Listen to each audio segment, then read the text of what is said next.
പ്രത്യേകം തയ്യാറാക്കിയ ഗ്രീൻ ഹൗസുകളുടെ കീഴിലാണ് ചെടികൾ വളർത്തുന്നത്. സൂര്യവെളിച്ചം ഭാഗികമായി ലഭിക്കും വിധമാണ് ഗ്രീൻ ഹൗസുകൾ പണിതീർത്തിരിക്കുന്നത്. ചെടികളുടെ നനയ്ക്കായി അവിടെവിടെയായി സ്പ്രിംഗ്ലറുകൾ സ്ഥാപിച്ചിട്ടുണ്ട്.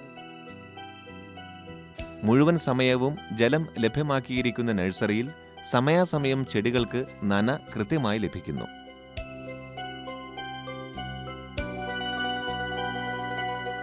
ഉത്തരവാദത്തിലും കൃത്യതയിലും വിട്ടുവീഴ്ച കാണിക്കാത്ത സുകുമാരൻ ചെടികൾക്ക് വില ഈടാക്കുന്നതിലും വിട്ടുവീഴ്ച ഇളവ് ചെയ്യാറില്ല. ജാതി തൈകൾക്ക് ഒന്നിന് 300 രൂപ മുതൽ 400 രൂപ വരെയാണ് സുകുമാരൻ ഈടാക്കുന്നത്. തെങ്ങിൻ തൈകൾക്കാകട്ടെ 140 മുതൽ 160 രൂപ വരെ വില വാങ്ങുന്നു. വർഷം മുഴുവനും നീണ്ടു നിൽക്കുന്ന പരിചരണ മുറകളും കഠിനാധ്വാനവും കണക്കിലെടുക്കുമ്പോൾ ഈ തുകയാകട്ടെ ഒട്ടും കൂടുതലല്ല താനും. അത് കേരളത്തിനും പുറത്തേക്കും കർണാടക പല ഏരിയയിലേക്കും തൈകൾ കയറിപ്പോറുണ്ട്. പല സ്ഥലത്തേക്കും ഇഷ്ടംപോലെ തൈകൾ നമുക്ക് ഉണ്ടാക്കുന്നതിനേക്കാളും കൂടുതൽ ഓർഡറുകളുണ്ട്, കൊടുത്തു പോയിക്കൊണ്ടിരിക്കുന്നു. ജാതിത്തൈ നമ്മുടെ നാട്ടിൻപുറത്തും കേരളത്തിന് പുറത്തേക്ക് വളരെ ചുരുക്കമാണ്. കേരളത്തിൽ തന്നെയാണ് കൂടുതൽ വിറ്റ് പോകുന്നത്. കേരളത്തിന് പുറത്തേക്കെന്ന് പറഞ്ഞാൽ തമിഴ്നാട് ഒക്കെ ചോദിച്ച് കൊണ്ടുപോകാറുണ്ട്. എന്നാലും കൂടുതൽ നമ്മുടെ നാട്ടിൽ തന്നെയാണ്, നാട്ടിൻപുറത്തെ കേരളത്തിൽ തന്നെ കോഴിക്കോട്, മലപ്പുറം പല ഏരിയകളിലേക്ക്, പാലക്കാട് പല ഏരിയയിലേക്കായിട്ട് പോകുന്നു. സുകുമാരൻ്റെ തെങ്ങിൻ തൈ ഇനങ്ങളും വിശേഷപ്പെട്ടതാണ്. പ്രത്യുൽപാദന ശേഷി കൂടിയ പ്രീമിയം എലൈറ്റ് ട്രീകളാണ് നഴ്സറിയിലുള്ളത്. പ്രത്യേകം മുളപ്പിച്ചെടുക്കുന്ന തെങ്ങിൻ തൈകളുടെ വിത്ത് തേങ്ങകൾ സംഭരിക്കുന്നത് കാസർകോട്ടെയും മലപ്പുറത്തെയും തെങ്ങിൻ തോപ്പുകളിൽ നിന്നാണ്. നല്ല മരങ്ങൾ ഏറെയും കാണപ്പെടുന്നത് ഈ 2 ജില്ലകളിലാണെന്ന് സുകുമാരൻ പറയുന്നു. ചാവക്കാടൻ തൈ എന്ന് പറയാൻ തനി നാടനാണ്. നമ്മുടെ ഈ നാട്ടിലെ തെങ്ങിൻ തേങ്ങ കളക്ട് ചെയ്യാൻ പലരും എന്നോട് പറയും നാടൻ വേണമെന്ന്. പക്ഷേ നമ്മുടെ ഈ നാട്ടിൽ നിന്ന് തേങ്ങ കളക്ട് ചെയ്താൽ ആദ്യമേ നേഴ്സറിക്കാരൻ്റെ പേര് ഇന്നേരത്തെ തേങ്ങ എടുത്തിരിക്കുന്നതെന്ന് പറയും. അപ്പോൾ നേഴ്സറിക്കാരൻ്റെ കെട്ടിയെത്തും. അപ്പോൾ ഏറ്റവും നല്ല രോഗമില്ലാത്ത ഒരു ചാവക്കാട് ഏരിയയിൽ നിന്ന് പല തെങ്ങിൻ്റെ മധ്യപ്രായം ഭാഗമുള്ള തെങ്ങിൻ്റെ നമ്മൾ തേങ്ങ കൊണ്ടുവന്ന് നാടനായിട്ട് ഇവിടെ നിന്ന് വിൽക്കുന്നു. കേടുള്ള തോട്ടത്തിലെ കേടില്ലാത്ത തെങ്ങിൽ നിന്നുള്ള തേങ്ങകളാണ് എടുക്കുന്നത്. ഇത്തരം മരങ്ങളിൽ നിന്നെടുക്കുന്ന വിത്തിന് രോഗപ്രതിരോധ ശേഷി കൂടിയിരിക്കും. ചുരുങ്ങിയത് 100 തേങ്ങയെങ്കിലുമുള്ള തെങ്ങിൽ നിന്നും വിത്ത് തേങ്ങ സംഭരിക്കാനും സുകുമാരൻ ശ്രദ്ധ വയ്ക്കുന്നു. വിത്ത് ഗുണം 10 ഗുണമെന്നാണല്ലോ പഴമൊഴി. തെങ്ങിൻ തൈകൾ കേടുപോക്കി ചാക്കിലാക്കിയാണ് വിൽപ്പന. തെങ്ങിൻ തൈയുടെ ചുവടിൻ്റെ കട്ടി നോക്കിയാണ് കരുത്ത് അറിയുന്നത്. 1 വർഷത്തെ നിരീക്ഷണത്തിനും പാകപ്പെടുത്തലിനും ശേഷമാണ് തെങ്ങിൻ തൈകൾ പുറത്തേക്ക് വിടുന്നത്. പരിചരണത്തിനായി രാസവളങ്ങൾ ഒന്നും തന്നെ ഉപയോഗിക്കാറില്ല. ഓരോ ദിവസവും ശ്രദ്ധയെത്തുന്നത് കൊണ്ട് നഴ്സറിയിൽ കീടശല്യവും കുറവാണെന്ന് സുകുമാരൻ പറയുന്നു. 1 വർഷം 1 ലക്ഷത്തോളം റബ്ബർ ചെടികളാണ് സുകുമാരൻ ഉൽപ്പാദിപ്പിച്ചെടുക്കുന്നത്. കേരളത്തിൻ്റെ വിവിധ ഭാഗങ്ങളിലേക്ക് ഇവ കയറ്റിപ്പോകുന്നു. RRI 105 ഇനത്തിനാണ് ഏറെയും ഡിമാൻഡ്. നല്ല ആരോഗ്യമുള്ള തൈകളാണ് ഇവ.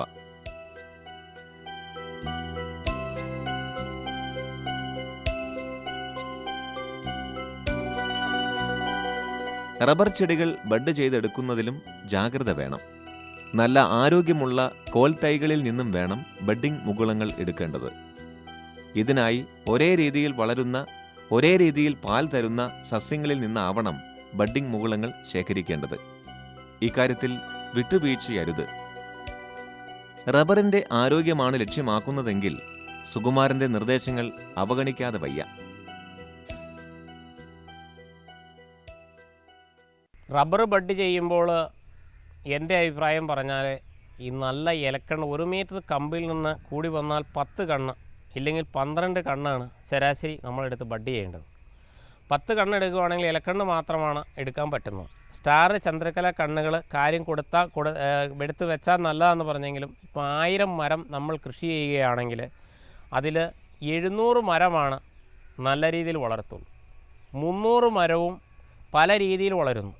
പല രീതിയിൽ വളരുമ്പോൾ കർഷകൻ്റെ ചിന്താഗതി എന്താണെന്ന് ചോദിച്ചാൽ വളത്തിൻ്റെ കുറവോ അല്ലെങ്കിൽ മറ്റെന്തെങ്കിലും ആയിരിക്കാം എന്നുള്ളതാണ്. മറ്റെന്തെങ്കിലും എന്ന് പറഞ്ഞു കഴിഞ്ഞാൽ നമ്മൾ സംരക്ഷണക്കുറവായിരിക്കാം എന്നുള്ളതാണ്.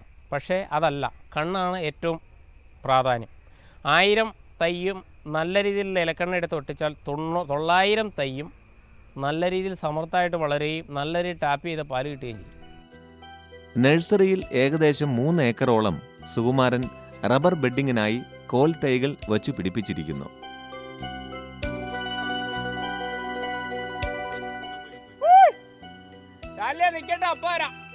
ഈ വിളി ഒരു വിജയഭേരിയാണ്.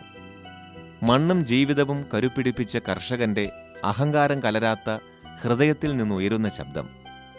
നഴ്സറിയിൽ പ്രഭാത ഭക്ഷണത്തിനുള്ള നേരമാവുകയായി. കളപറിക്കലും വളമിടിയിലുമൊക്കെയായി തോട്ടത്തിൽ നടന്നിരുന്ന സ്ത്രീകൾ ഒന്നിച്ചെത്തുകയായി. 40ഓളം വനിതാ തൊഴിലാളികളാണ് സുകുമാരന്റെ നഴ്സറിയിൽ സ്ഥിരമായി ജോലി നോക്കുന്നത്. രാപ്പകലില്ലാതെ സദാസമയവും ഗീതയും അവർക്കൊപ്പമുണ്ട്. പാട്ടത്തിനെടുത്ത ഭൂമിയിൽ നിന്നും 5 വർഷത്തിനു ശേഷം നല്ല വരുമാനമുണ്ടാക്കിയതിൽ ഈ ഗൃഹനാഥ വഹിച്ച പങ്ക് ചില്ലറയല്ല. അധ്വാനം പങ്കിടുന്നതിലും കർമ്മശേഷി ആത്മസമർപ്പണം ചെയ്യുന്നതിലും ഈ വീട്ടമ്മ ഭാരതീയ നാരി സങ്കല്പത്തിന്റെ യഥാർത്ഥ പ്രതീകമായി.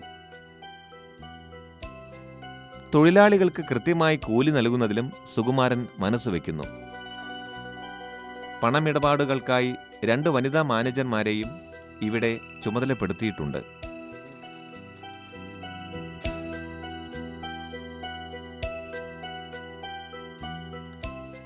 പെൺകരുത്തിന്റെ സംഗമ ഭൂമിയാണ് ഈ നഴ്സറി എന്ന് പറയാം.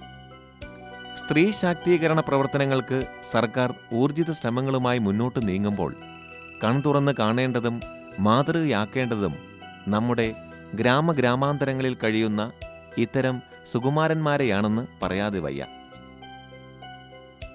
സ്നേഹവും വിയർപ്പും നൽകി വളർത്തിയെടുത്ത ചെടികളെ വിട്ടുപിരിയുന്നത് മനസ്സിനെ നോവിക്കാതെ ഇരുന്നിട്ടില്ല. അവയുടെ വളർച്ചയും ഉയർച്ചയും തേടി ഏതു നേരവും ഇറങ്ങിത്തിരിക്കാൻ തയ്യാർ.